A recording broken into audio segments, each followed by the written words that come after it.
حبايب قلبي بيرو عاملين ايه؟ يا رب تكونوا دايما كلكم بخير وبصحة وسعادة، اللهم امين. وحشتوني جدا جدا من الفيديو اللي فات يا صحابي واخواتي. طمنينوا عليكم، يا رب تكونوا دايما كلكم بخير وبصحة وسعادة، اللهم امين. النهاردة بقى جايلكم بروتين قوي جدا هتستفادوا منه وهيشجعكم، ومش هتطلعوا من الفيديو خسرانين، لا هتطلعوا كسبانين ان شاء الله. وهتاخدي اي فكرة تعمليها في بيتك. بصوا بقى، انا دلوقتي صحيت من النوم، فتحت القرآن الكريم. لازم نعمل كده أول لما نصحى، ونصلي ركعتين الصبح، وبعد كده بقى تشوف اللي وراكي قمر. إذا كانت بنوتة، إذا كنتي مدام، فربنا يقوينا يا رب جميعا ويعيننا بقى بإذن الله. نقول بسم الله الرحمن الرحيم، اللهم صل وسلم وبارك على سيدنا محمد وعلى آله وصحبه أجمعين.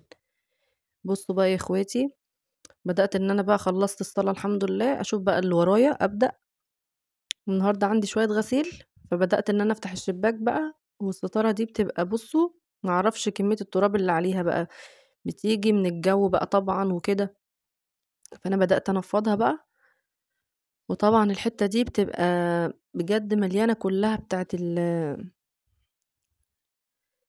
هي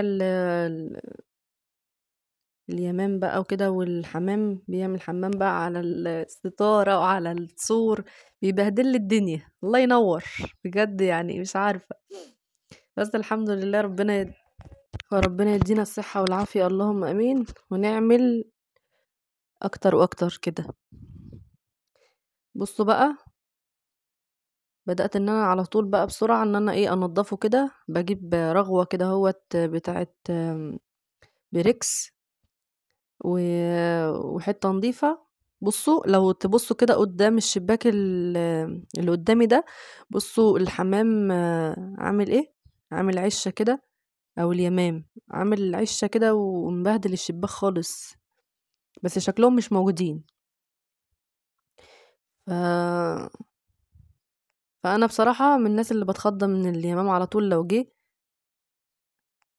يعني انا بصراحة بتخض من الريش، الفراخ، يعني تضحكوا عليا انا عارفة يا اخواتي، بس ما اعرفش يعني بصرخ تصريخ فظيع. يعني شعري ابيض من الحاجات دي. بس دخلت بقى على المطبخ، خلصت النشير الحمد لله.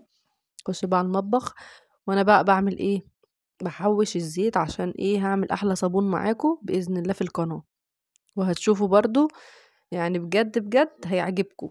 بيخلي الألمونيا بسم الله ما شاء الله والتفال. تمام.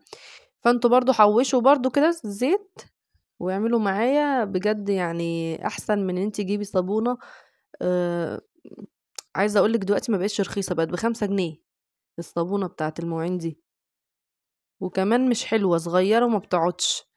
فانتي بتعملي بحاجة، يعني خلاص انت بقى انت مش عايزة يعني البواقي الزيت، يعني حاجات خلاص بقى احنا مش عاوزينها تاني، فاهميني؟ بس بدأت بقى ان انا اخش بقى على الغدا. هعمل النهاردة بقى اكل كده هوت اسواني نوبي، يعني طبعا اصحابي واخواتي من اسوان يظبطوا حضورهم بقى ويكتبوا لي في التعليقات. تسلم ايدك يا بيرو. هي بتاعت اكلة والدتي، هي اللي عاملاها بصراحة، ربنا يديها الصحة والعافية، كانت زيادة معاها، فهي بتعمل كميات ما شاء الله كبيرة. فانا بقى بحب اخد الاكله دي بالذات، من انها بتبقى طعمها في منتهى الجمال. هي في اسوان اسمها سخينه. تمام. فانتوا بقى الناس اللي قاعدين هنا في القاهره، احنا في اسوان يعني بنقول عليها كده. فاحنا بقى طبعا عرفنا ان هي اسمها كباب حله، ان هي بتبقى بصل كتير، وبيتحط برضو فيها اللحمه زينا، بس احنا بقى بنسميها حاجه تانية، وبنخليها بقى بصوا تغمق خالص كده، هو اللون بتاعها، وبتبقى طعمها في منتهى الجمال. بس ان شاء الله ابقى اعملها معاكم كده، هوت والدتي تعملها واصور لكم وتشوفوا الطريقة جامدة، يعني جمدان السنين، حلوة حلوة جدا. حطيت عليها معلقتين سمنة كده، يا ربي لا زبدة من التلاجة. تمام. وحمر معاه شوية بطاطس، وبالألف هنا وشفا، وطعمها حلو جدا. يعني ان شاء الله بقى اصور معاكم. بس طب اليوم ده انا كنت تعبانه بصراحه، معرفتش ان انا طبعا ان انا اعمل اكل وكده، فقلت لا الكيس ده هينفعني وهظبط منه. بس بقى كده يا اخواتي بدأت ان انا بقى اخش على السلطه. بس هي بقى طبعا بتديني الاكله ديت بتبقى طبعا مجمده كده عندها في الديل فريزر، وانا باخدها بقى بسخنها زي ما وريتكم كده، واعمل بقى عليها اي حاجه بقى، سلطه، رز ابيض. بس انا وجوزي بناكلها بالعيش عادي يعني، تبقى حلوه طعمها جميل جدا. بس بقى ما عملتش اليوم ده رز.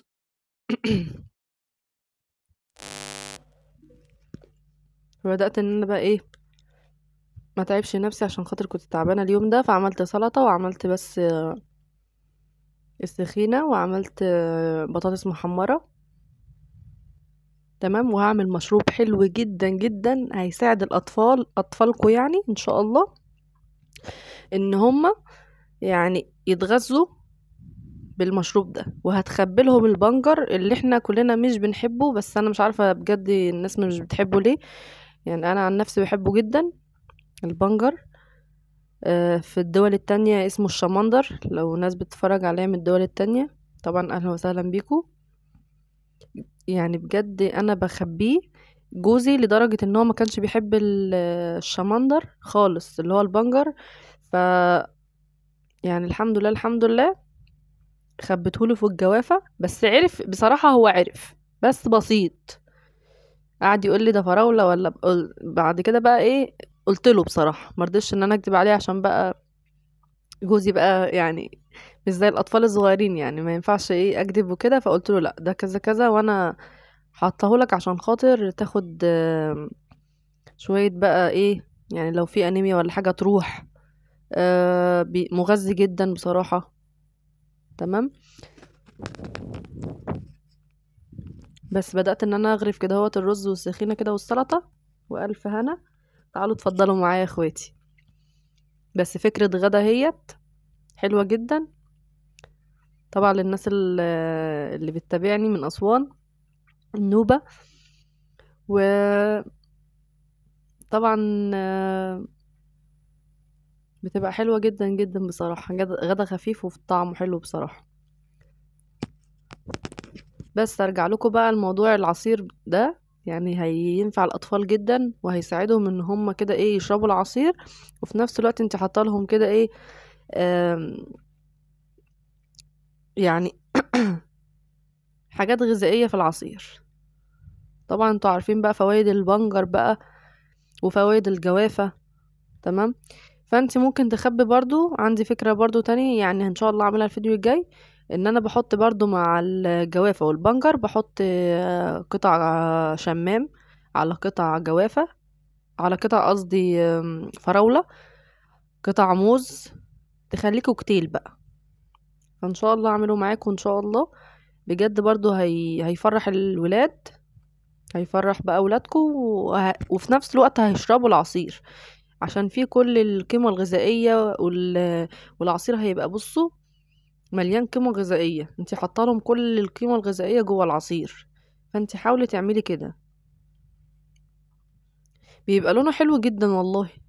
انا عن نفسي بحب اكله كمان مع السلطة، بحب اكله كده مع الاكل. يعني تخيلوا ما شاء الله يعني حلو جدا. لا الناس تقول بقى طعمه زي الرملة الكلام ده، لا بصراحة عندي من ولاد عمتي وكده يفضلوا يقولوا طعمه زي الرملة. بس انا بصراحة شايفة ان هو حلو جدا بصراحة. بصوا الحتة دي بقى انا بطقط عشان خاطر اوريكم ان انا ايه بعد ايه جهاز لازم مية وخل كده هوت في البخاخة ديت، وامسح بقى اي اجهزة كهربائية. ما ينفعش ان انتي بقى طبعا ايه تعملي عصير، تعملي طماطم وتدخلي على طول، لا هاتي البخاخة ديت وبسرعة اعملي، عشان خاطر تحافظي على الاجهزة الكهربائية بتاعتك. تمام. بس هصفي بقى معاكم العصير وهصبه، هتشوفوا شكله يفتح النفس. عايزاه بقى لايكات كتير على الفيديو ده يا بنات، واللي ما اشتركش يخش يشترك ويفعل زر الجرس عشان يوصله كل جديد.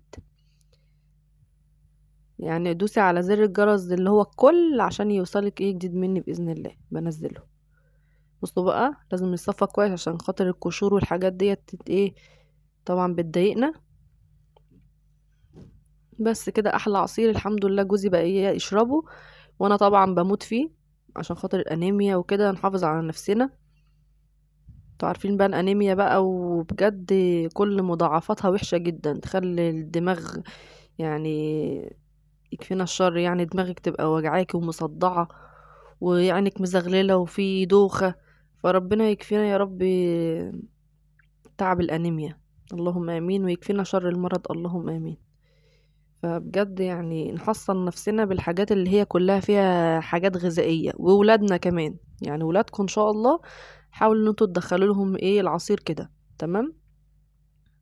فالفكرة دي حلوة جدا، جربوها ان شاء الله وهتعجبكم. انتوا ممكن كمان ما تخلوهوش غامق كده، تخلوه مثلا بحتتين بنجر برضه، انت كده خدت الفايدة. بس انا بحبه جامد يعني بحطه جامد بخليه لونه حلو كده. تمام.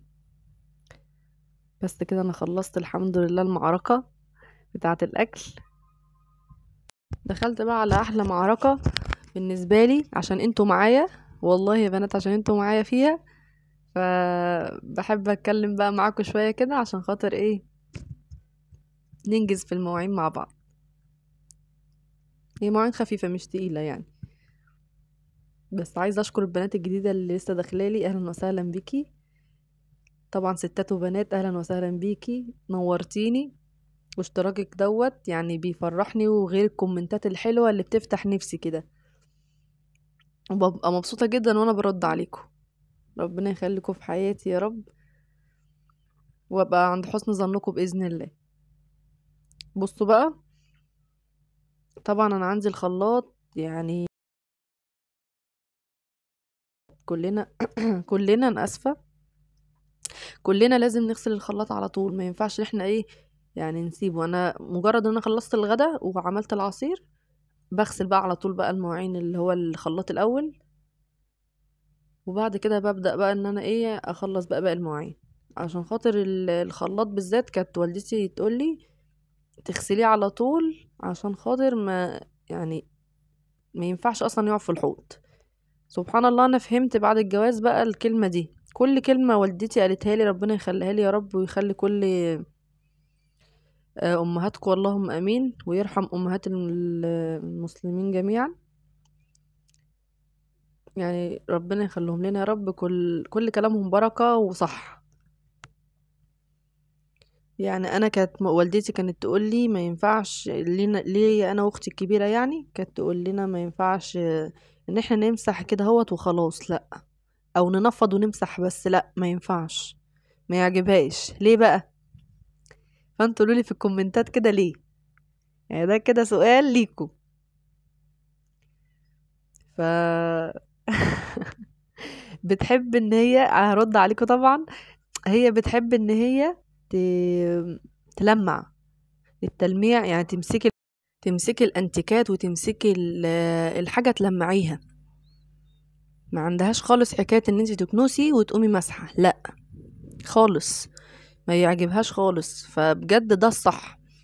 انا برضو حسيت كده بصراحة، يعني ما ينفعش ان احنا نعمله كده، لا لازم اول حاجة كنس وبعد كده مسح، ونمسك بعد كده القماشة نلمع اي حاجة قدامنا. اذا كان بقى بليدج، اذا كان قماشة كويسة كده نضيفة تمسحي بيها كل التلفزيون دي تلمع، لو كان مثلا نيش الازاز بتاعه يتلمع، اي حاجة قدامك بقى تتلمع، هي قصدها كده. بس فبعد الجواز حسيت ان لا، كل كلامها بصراحة ما شاء الله صح. ربنا يخليهم لنا يا رب ويديهم الصحة اللهم امين. بس كده بدأت ان انا اخلص بقى، وطبعا على طول لازم اعمل معاكم الحركة ديت. بصراحة انا كنت بعملها برضو قبل القناة، ان انا اغسل القماش واروح انشره ياخد شمس كده ويبقى نضيف، واي بكتيريا فيه يطلع على طول.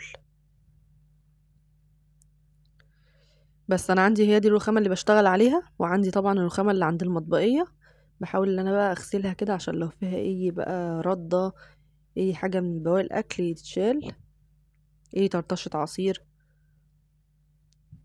بس كده بدأت ان انا اخلص الحمد لله وانجز نفسي.